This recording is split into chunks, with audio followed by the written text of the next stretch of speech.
অদিতি ঘোষের লেখা গল্প আলোর ঠিকানা। ক্ষয়ে পাতলা হয়ে যাওয়া হাওয়াই চটিটা বারান্দায় খুলে রাখতে রাখতে আর চোখে স্বপনের দিকে তাকালো আহ্লাদি। বারান্দায় ছোট চৌকিটাই গোঁজমুখ করে চুপচাপ বসে আছে স্বপন। আহ্লাদির দেরি হলেই স্বপনের মুখ চোখ অন্যরকম হয়ে যায় আজকাল। খারাপ লাগলেও মুখে কোনো কথা না বলে ঘরের দরজায় উঁকি দিল আহ্লাদি। দেখল চোখের কাজলে মুখ কালো করে বসে বসে ফোঁপাচ্ছে বুলবুলি। ওর সামনে ছড়ানো কয়েকটা ভাঙা খেলনা, কিছু লজেন্সের কাগজ, বিস্কুটের প্যাকেট, কয়েকটা মোরগ ফুলের টুকরো আর কয়েকটা বাহারি পাতা। বোন কাঁদছে বলে ওকে ভোলানোর জন্য নানা জিনিস সামনে ধরছে বাপন, কিন্তু কিছুতেই চুপ করছে না বুলবুলি। বোঝা যাচ্ছে বেশ ফ্যাসাদে পড়েছে বাপন। বাপনের গরমের ছুটি বলে বোনকে সামলানোর দায়িত্ব পড়েছে ওরই উপরে। যথেষ্ট মনোযোগ দিয়েই নিজের দায়িত্ব পালন করছে ও। সেটা দেখে একটু নিশ্চিন্ত হলো আহ্লাদি। নিজের উপস্থিতি জানান না দিয়ে সরে এলো আহ্লাদি। চ্যাটার্জি বাড়িতে মেয়ে জামাই আসায় 3-4 দিন ধরেই আহ্লাদির দেরি হয়ে যাচ্ছে বাড়ি ফিরতে। আজ আবার অন্য দিনের তুলনায় দেরিটা একটু বেশি হয়েছে। প্রায় ছোটার মতো করেই বেশ খানিকটা রাস্তা হেঁটে বাড়ি ফিরেছে আহ্লাদি। কিন্তু ওর দুঃখের কথা বুঝবে কে? স্বপনের মেজাজ যে আজও সপ্তমে চড়ে আছে সেটা ওকে দেখেই বোঝা যাচ্ছে। পুরো 3 দিন ধরে চলছে একই অবস্থা। কোনোভাবে যেন আহ্লাদিকে সহ্য করতে পারছে না স্বপন। ছেলে মেয়ে দুটোকেও অকারণে মেজাজ দেখাচ্ছে সব সময়। এ যেন এক নতুন যন্ত্রণা। সত্যি এভাবে সংসার করতে আর ভালো লাগছে না আহ্লাদির। তবুও ছেলে মেয়ে দুটোর মুখের দিকে তাকিয়ে করতে হয় সবই। 2-1 মিনিট দাঁড়িয়েই হাত পা ধুয়ে কাপড়টা ছেড়ে রান্নাঘরে ঢুকলো আহ্লাদি। উনুনে জল সমেত ভাতের হাঁড়িটা বসিয়ে দিয়ে চাল ধুয়ে হাঁড়িতে ঢেলে দিল। 2টো গোটা শুকনো লঙ্কা ও খানচারেক আলু ধুয়ে ফেলে দিল হাঁড়ির মধ্যে। বাসনপত্রের শব্দ পেতেই কাছে এসে দাঁড়ালো বাপন। ঠোঁট ফুলিয়ে নালিশ করলো, জানো মা, আমি খিদে পেয়েছে বলেছি বলে বাবা আমাকে মেরেছে, আর বোন কাঁদছিল বলে বোনকে তুলে দরজার বাইরে বসিয়ে দিয়ে এসেছে। শুনেই আহ্লাদির মেজাজ সপ্তমে চড়ল। বলি, কিসের এত মেজাজ তোমার? ছোট ছোট ছেলে মেয়েগুলোর উপর দিনরাত ক্ষমতা দেখাও। যদি এতই ক্ষমতা তোমার, তাহলে বাড়িতে বসে আছো কি করতে? গতর খাটাবো আমি, আবার দিনরাত তোমার গরমও সহ্য করবো আমি। কেন গো? শোনো, অনেক সহ্য করেছি, আর নয়। বেশি ত্যান্ডাই ম্যান্ডাই করলে আমার ছেলে মেয়েদের নিয়ে আমি একেবারেই চলে যাব এখান থেকে। তখন বুঝবে কত ধানে কত চাল। লুঙ্গিটাকে গুটিয়ে নিয়ে খোঁড়াতে খোঁড়াতে তেড়ে এলো স্বপন। তা তো যাবেই, তোমার তো এখন দেমাক হবেই। রান্নার কাজের নাম করে কেন এত দেরি করো আমি বুঝি না ভাবছ। কোমরে কাপড়ের আঁচলটা পেঁচিয়ে আহ্লাদিও 2 পা এগিয়ে এলো। কেন দেরি করি বলো? আমি আর কি বলবো, পাড়ার সবাই বলছে একই কথা। আহ্লাদি এখন শাঁসালো বাবু ধরেছে। নিজেকে আর সামলে রাখতে পারল না আহ্লাদি, রীতিমতো চেঁচিয়ে উঠল, মুখ সামলে কথা বলবে। পাড়ার সবাই বলছে না তোমার পেয়ারের ফুলেশ্বরী বলছে? ঠিক করে সেটা আগে বলো। না, শুধু ফুলই বলেনি, মিনা, টগর ওরাও ধরে ধরে বলছে। কার মুখে হাত দেবে তুমি? ওদের মুখে হাত ছোঁয়াতে আমার ঘেন্না হয়, তবে ঝাঁটার বাড়ি দিতে ইচ্ছে হচ্ছে এখন। তা তো এখন বলবে, আগে তো ওই টগর মিনা তোমার খুব বন্ধু ছিল। ছিল তো, তখন ফুলি ওদের কান ভাঙাতে পারিনি যে।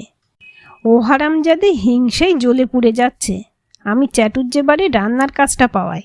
চাটুর্যেদের দেওয়া থোয়া ভালো, এমন কাজ ফসকে গেছে যে। আমি কি তাদের বলেছিলাম ওকে কাজ থেকে ছাড়িয়ে দিতে? ওর গুণে ছাড়িয়েছে ওরা। অত হাত টান থাকলে কেউ কাজে রাখবে না। স্বপন আবার চৌকিতে বসে পড়ে বলল, ওসব মিথ্যে কথা। আসলে চাটুর্যে কর্তার চরিত্রই ভালো নয়। ও ফুলিকে। আবার তেড়ে এগিয়ে এলো আহ্লাদি। খবরদার বলছি, ওই বাপের বয়সী মানুষটার নামে একটা কথা বলবে না আর। ওদের ঝগড়ার বেগ বাড়তে বুলবুলি ভয় পেয়ে জোরে কেঁদে উঠল। বাপন বলল, ও মা, আমাকে ভাত দাও না, খুব খিদে লেগেছে। আহ্লাদি আর কথা না বাড়িয়ে মেয়েকে কোলে তুলে নিল। একটু আদর করে ভুলিয়ে দিয়ে বাপনের কোলে দিল। একটু ধর বোনকে, আমি তোকে ভাত দিই। ফ্যান সমেত ভাতের হাঁড়িটা নামিয়ে বাপনের জন্য থালায় ভাত ঢেলে দিল আহ্লাদি। আলুগুলো হাতায় করে তুলে ছাড়াতে ছাড়াতে বলল, হ্যাঁ রে, বোন ঘুমিয়ে গেল না তো? বাপন নিজের কোলের দিকে তাকিয়ে বলল, হ্যাঁ মা, বোন ঘুমিয়ে গেছে। কথাটা শুনে বুকের ভেতরটা মোচড় দিয়ে উঠল আহ্লাদির। ভেবেছিল ভাতটা চাপিয়ে বুলবুলিকে একটু বুকের দুধ দেবে, সেটা আর হয়নি। নিজেদের মধ্যে ঝগড়া করতে গিয়ে মেয়েটার দিকে তাকানোই হয়নি।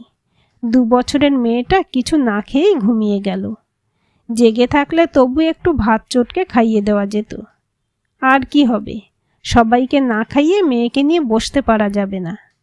বুলবুলিকে বাপনের কোল থেকে আলতো করে তুলে চৌকিতে শুয়ে দিল আহ্লাদি। ছেলেকে ভাত ধরে দিয়ে থলে থেকে টিফিন কৌটোটা বার করলো আহ্লাদি। মাংস দেখে ভীষণ উচ্ছ্বসিত বাপন। 2 টুকরো মাংস, 1 টুকরো আলু আর সামান্য ঝোল বাপনের পাতে দিয়ে টিফিন বক্সটা ঢাকা আটকে দিল। আঙুল ঠেকিয়ে ঝোল মুখে দিয়েই বাপন বলল, মা, তুমি রান্না করেছ? আহ্লাদি বলল, হ্যাঁ। ভালো হয়েছে তো খেতে? চাটুজ্জেদের জামাই আবার খুব খুঁতখুঁতে। 8 বছরের বাপন মাংসের টুকরোটা দাঁতে করে ছিঁড়তে ছিঁড়তে বলল, খুব ভালো হয়েছে। আহ্লাদি বলল, তোর বাবা খাসির মাংস খেতে বড় ভালোবাসে, তাই ওর জন্য রাখলাম 3 টুকরো। কথাটা মনপুত হলো না বাপনের। গাল ফুলিয়ে বলল, বাবাকে দেবে না, ওগুলো তুমি খাবে। মুখ টিপে হাসলো আহ্লাদি। একটু আগে বাবার হাতে মার খেয়ে রাগ হয়েছে ছেলের, এখন সেই রাগটাই দেখাচ্ছে। রাস্তার কল থেকে স্নান সেরে ভিজে গামছা জড়িয়ে ঘরে ঢুকলো স্বপন। 2 বার নাক টেনে ঘ্রাণ নিয়ে বাপনের দিকে তাকালো। তোর মা বুঝি তোর জন্য মাংসের তরকারি চেয়ে এনেছে? হাত চাটতে চাটতে বাপন বলল, তোমার জন্যও রেখেছে মা। স্বপন লুঙ্গিটা পরতেই প্রতিদিনের অভ্যাস মতো স্বপনের হাত থেকে গামছাটা নিয়ে উঠোনের দড়িতে মেলতে মেলতে আহ্লাদি বলল, আমি কিচ্ছু চাই না, কাকিমা নিজেই দেয়। লুঙ্গি পরে আলনা থেকে গেঞ্জিটা টানতে গিয়েই স্বপনের মনে পড়ে গেল গতবার মাঘের মেলার কথা। তাঁতের কাপড়ের গুটি সুতো কেটে উপার্জন করা টাকায় এই আলনাটা কিনেছিল আহ্লাদি। সে নিয়ে কম বকাবকি করেনি স্বপন। সন্ধেবেলায় বাড়ি ফিরে আলনাটা দেখে বলেছিল, কি দরকার ছিল এখনই আলনাটা কেনার? 2 দিন পরে ঘুম ধরে যাবে। আমি অত বড় চৌকিটা তৈরি করালাম, আর একটা আলনা করাতে পারতাম না? না হয় 2 দিন দেরি হতো। আহ্লাদি বলেছিল, আলনাটা কি সাধে কিনেছি? এরপর তোমাকে আর একটা জিনিস তো করাতেই হবে আমার জন্য। টগরির মতো একটা কাঠের আলমারি চাই আমার। স্বপনের রাগ চলে গিয়েছিল তৎক্ষণাৎ। হেসে বলেছিল, ঠিক আছে, করাবো 2 মাস পরেই। কিন্তু ওখানেই যে সব পরিকল্পনা শেষ হয়ে যাবে তা ভাবতেও পারেনি স্বপন। কাঠের আলমারি তো দূরের কথা, একটা ছোট পিঁড়িও কিনতে পারেনি তারপর থেকে স্বপন। আহ্লাদি ডাকলো, কই গো, এসো। ভাতের থালায় না বসে চুপচাপ দাঁড়িয়ে আছো কি করতে? আহ্লাদির হাতে বোনা আসনটায় বসতে বসতে স্বপন বলল, একটা কথা ভাবছিলাম, তোমার আলমারি আর হলো না। আহ্লাদি বলল, তুমি আবার কাজে লাগলে ঠিক হবে, ও নিয়ে ভেবো না। ভাতের থালাটা সামনে টেনে নিল স্বপন। আহ্লাদি মাংসের টিফিন কৌটোটা এগিয়ে দিয়ে বলল, এটুকু তুমি খেয়ে নাও। স্বপন বাটিটা টেনে নিয়ে টিফিন কৌটোর ঢাকায় 1 টুকরো মাংস ও 1 টুকরো আলু ভেঙে তুলে রাখলো। মাংসের 3য় টুকরোটা ছিঁড়ে ভাগ করতে করতে বলল, তুমি কষ্ট করে আনলে, আর তুমি খাবে না সেটা কি হয়? খেলে দুজনেই ভাগ করে খাবো, না হলে আমার ভালোই লাগবে না। এই সময় ওদের দেখলে কেউ কল্পনাও করতে পারবে না একটু আগের দৃশ্যটা। মার মুখে স্বপন এখন রীতিমতো শান্ত প্রেমিক একজন মানুষ। আহ্লাদির চোখেও এই সময় উপচে পড়া মমতা, অপার ভালোবাসা। খুব বুঝদার মেয়ে আহ্লাদি। স্বপনের মাঝে মাঝে এই তিরিক্কে হয়ে যাওয়ার কারণটা বোঝে ও, তাই সাময়িকভাবে রেগে গেলেও রাগটাকে পুষে রাখে না বেশিক্ষণ। 17 বছরের তন্নি আহ্লাদি এই বাড়িতে বউ হয়ে এসেছিল 9 বছর আগে। নিজেই পছন্দ করে আহ্লাদিকে বিয়ে করেছিল স্বপন। মামাতো দাদা আর বৌদির সঙ্গে মনসা পুজো উপলক্ষে আহ্লাদিদের বাড়িতে গিয়েছিল স্বপন ওদের বিয়ের আগের বছর। ওখানে গিয়ে স্বপনের ভালো লেগেছিল আহ্লাদিকে। আহ্লাদি একেবারে অশিক্ষিত নয়, সে ক্লাস 8 পাস। কথাটা শুনে আরও ভালো লেগেছিল। সুঠাম চেহারার অধিকারী 22 বছরের স্বপনকে পছন্দ হয়েছিল আহ্লাদিরও। মাধ্যমিক পাশ ম্যাটাডোরের ড্রাইভার স্বপনকে জামাই করতে আপত্তি করেনি আহ্লাদের মা বাবা। বিয়ের 3 মাস পরেই বাসের ড্রাইভার হতে পেরে খুবই খুশি হয়েছিল স্বপন। ওর ধারণা হয়েছিল আহ্লাদির পরেই ওর এই উন্নতি। তখন থেকে আহ্লাদিকে অন্য চোখে দেখত স্বপন। কিন্তু কোথা থেকে যে কি হয়ে গেল। স্বপন খেয়ে উঠে যেতেই বুলবুলিকে ঘুম থেকে তুলল আহ্লাদি। বাটিতে তুলে রাখা ফ্যান সমেত ভাত আর এক টুকরো আলু চটকে একটু একটু করে মেয়ের মুখে পুড়ে দিতে লাগলো। ঘুমের ঘরে ঘরে ভাতটা খেয়ে নিল বুলবুলি। ওকে স্বপনের পাশে শুইয়ে দিয়ে নিজে খেতে বসল। মাংসের ঝোল মুখে দিয়ে দেখল বেশ ভালোই হয়েছে খেতে। তার মানে চাটুজ্জে কাকিমার জামাই খুশিই হবেন। ভাত খেয়ে 15 মিনিট না পেরোতেই উঠে পড়ল আহ্লাদি। রোজকার মতো বাসনগুলো পিছনের ডোবা থেকে মেজে নিয়ে এসেই ছুটল জলের লাইন দিতে। বাড়ির বাকি কাজ সেরে আবার ছুটতে হবে। বিকেল 4:30-এর আগেই হাজির হতে হবে চাটুজ্জেদের বাড়িতে। গিয়েই বিকেলে চা করতে হবে আগে। ঘড়া বালতিতে জল ভরতে ভরতে চোখ পড়ল ফুলেশ্বরী আর মিনার দিকে। দুজনেই পান চিবুতে চিবুতে দুহাতে বালতি নিয়ে হেলে দুলে এগিয়ে আসছে। ওদের দিক থেকে চোখ সরিয়ে নিল আহ্লাদি। স্বপনের মুখে যা শুনেছে তারপর আর ওদের সঙ্গে কথা বলতে ইচ্ছে করছে না। অন্য কেউ হলে হয়তো তাই নিয়ে ঝগড়া করত, তবে আহ্লাদি তা করে না। বাইরের লোকের সঙ্গে ঝগড়া করতে ওর ভালো লাগে না। আহ্লাদি জল নিয়ে পিছু ঘুরতেই ফুলি বিষোদ্গারণ করল। মরণ দশা, দেমাকখানা এমন যেন চাটুজ্জেদের 3তলা বাড়ির মালিক হয়ে গেছে। আহ্লাদির খুব বলতে ইচ্ছে হচ্ছিল, লোকের বাড়ির কথা ভাবতে হবে না তোমাকে। তোমার যা হাত টানের স্বভাব, তাতে তুমি চেষ্টা চরিত্র করলে চাটুজ্জেদের থেকেও বড় বাড়ি করে ফেলতে পারবে। কিন্তু বলা হলো না কিছুই। কথা বাড়িয়ে নষ্ট করার মতো সময় আহ্লাদির হাতে এখন নেই। তাই মনের কথা মনের মধ্যেই রয়ে গেল। জল নিয়ে বাড়ি ফিরে একটা বাটিতে বাপনের জন্য মুড়ি আর চিনি রেখে ঢাকা দিয়ে রাখলো আহ্লাদি। পাশে বিস্কুটের কৌটোটা রেখে দিল বুলবুলির জন্য। বাপনকে ঘুম থেকে তুলে বোনকে লক্ষ্য রাখার কথাটা মনে পড়িয়ে দিয়ে নিজে তৈরি হতে লাগলো।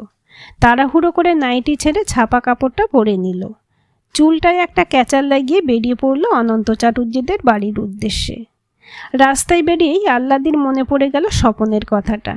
ফুলিরা যতই উল্টোপাল্টা বলুক, ওর কি সেগুলো বিশ্বাস করা ঠিক হয়েছে? আসলে কাজ না থাকলে এমনই হয় হয়তো পুরুষ মানুষের। 4 মাস আগে পর্যন্ত এই মানুষটাই একেবারে অন্যরকম ছিল। 1 পয়সা বাজে খরচ না করে সংসারটাকে গোছানোর চেষ্টা করত। একই ভিটের উপর 4 ভাইয়ের ঘর ছিল 4টে। সকলেরই অসুবিধা হতো। স্বপনের মেজদা স্বপন নিজের উপার্জনের টাকায় আলাদা আলাদা জায়গা কিনে বাড়ি করেছিল। তবে স্বপনের মেজদার তুলনায় স্বপনের বাড়ির জায়গা অনেক বেশি। বাড়ির উঠোনটা বেশ বড়। শোয়ার ঘর একটা হলেও সেটা বিরাট বড়। রান্নাঘর, বারান্দা, বাথরুম সবই করেছে একে একে স্বপন। শাল কাঠের একটা বড় চৌকি তৈরি করিয়েছে। একটা টেবিল কিনেছে। ঘরে আর বারান্দায় সিলিং ফ্যান লাগিয়েছে। প্ল্যান ছিল বাড়িতে কল বসানোর আর টিভি কেনার। কিন্তু তখনই কপালক্রমে ঘটল অত বড় অ্যাক্সিডেন্টটা। একটানা 8 বছর বাস চালিয়েছে স্বপন। সাবধানী ড্রাইভার হিসেবে ওর নামও ছিল লাইনে।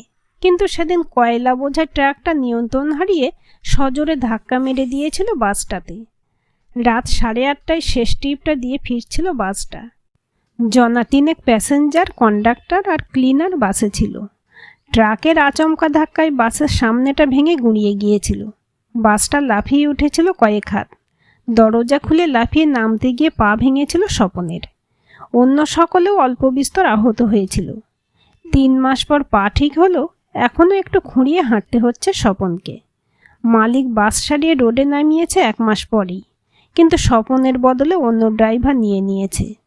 একটা কাজের জন্য একে ওকে বলছে স্বপন, কিন্তু ওই অ্যাক্সিডেন্টটার জন্য একটা খারাপ রিপোর্ট হয়ে যাওয়ায় কেউ নিচ্ছে না কাজে। সেই কারণে মন মেজাজ খারাপ হয়ে থাকে মানুষটার। তার মধ্যে আবার কানে বিষ ঢালে ফুলির মতো শয়তান মেয়েরা।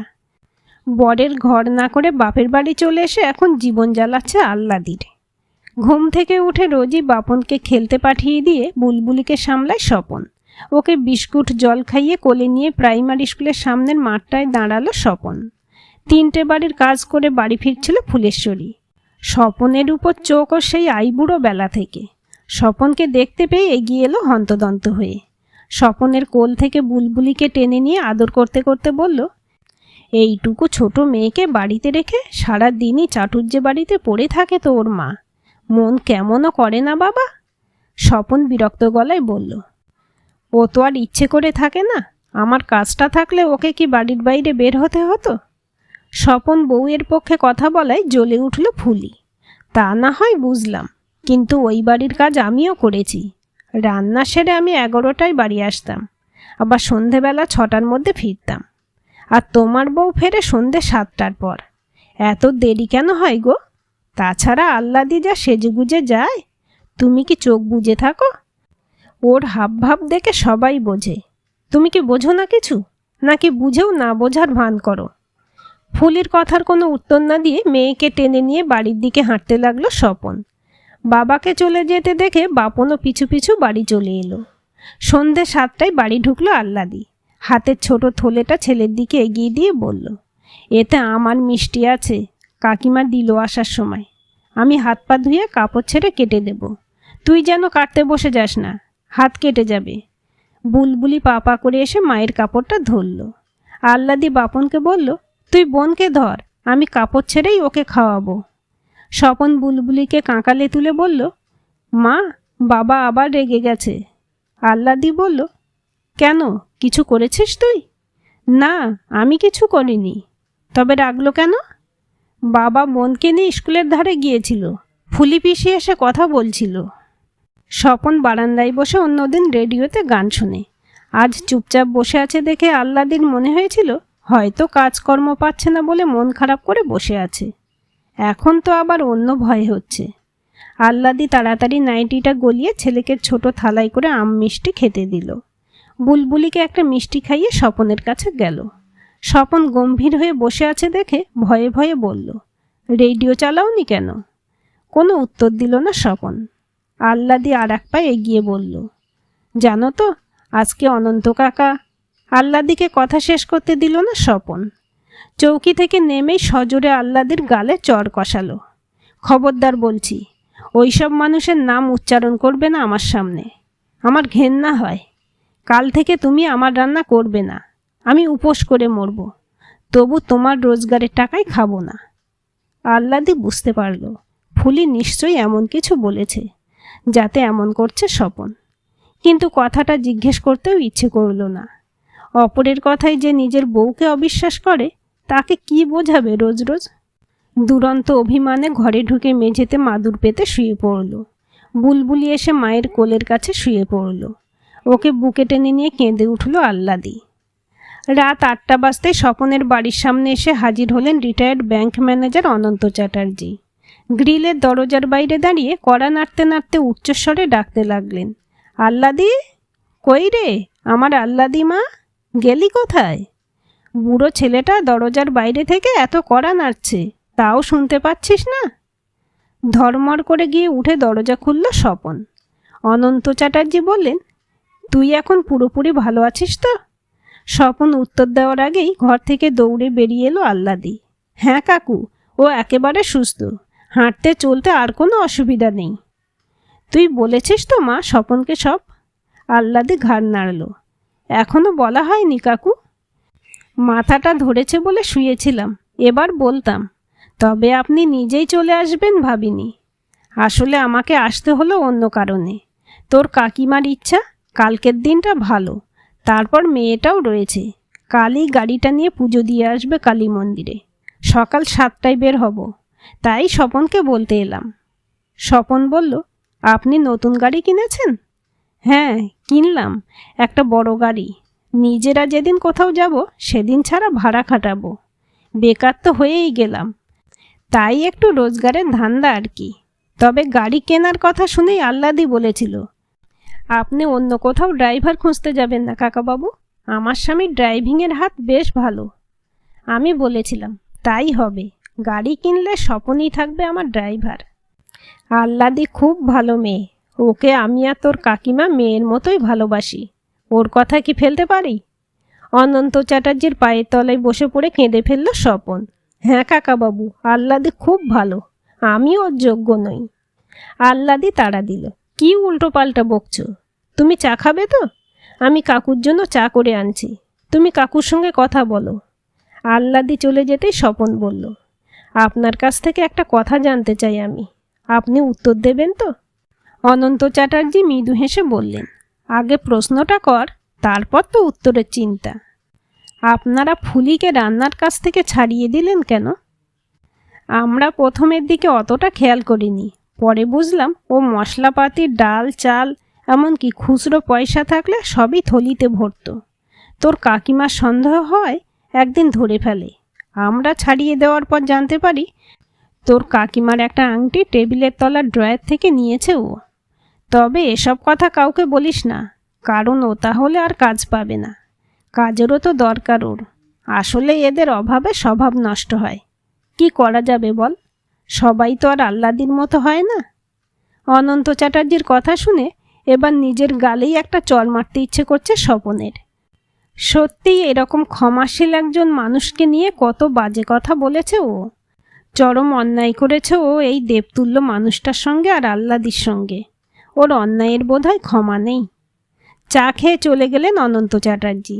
যাওয়ার সময় আর একবার বলে গেলেন, তাহলে কাল থেকেই তোর ড্রাইভিংয়ের কাজ শুরু। সকাল 6:45টায় চলে যাবি আমাদের বাড়ি। ভুল যেন না হয়।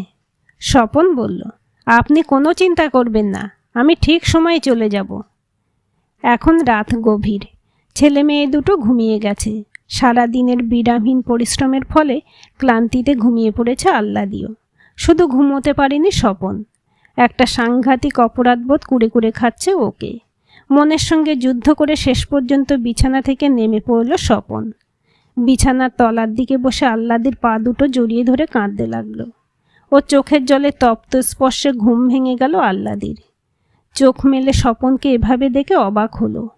তাড়াতাড়ি উঠে স্বপনের মাথাটাকে বুকের মধ্যে টেনে নিল। স্বপন বলল, তুমি আমায় ক্ষমা করো। আমি প্রতিজ্ঞা করছি আর কোনো দিন অন্যের কথায় তোমাকে ভুল বুঝবো না। আমার বোঝা উচিত ছিল ফুলেশ্বরী আর আহ্লাদি সম্পূর্ণ অন্য ধাতের দুটো মানুষ। আমি বোকার মতো দুজনকে এক করে ফেলেছিলাম। আবার সেই পুরনো মানুষটাকে ফিরে পেয়ে আনন্দে কেঁদে ফেলল আহ্লাদি। অবিশ্বাসকে ঠেলে সরিয়ে দিতে সক্ষম হয়েছে স্বপন। তাই মুছে গেছে স্বপনের মনে সব কালিমা। আহ্লাদির চোখের জল মুছিয়ে দিয়ে ওকে বুকে টেনে নিল স্বপন। দুজনে দুজনের মধ্যে হারিয়ে যেতে যেতে অনুভব করল ওদের ভালোবাসা মরেনি আজও। অন্ধকারকে অতিক্রম করে আবার খুঁজে পেল ওরা আলোর ঠিকানা। গল্পটি কেমন লাগলো কমেন্ট করে জানাবেন। ভালো লাগলে লাইক, শেয়ার এবং সাবস্ক্রাইব করবেন। আর অবশ্যই বেল আইকনটি ক্লিক করে রাখবেন।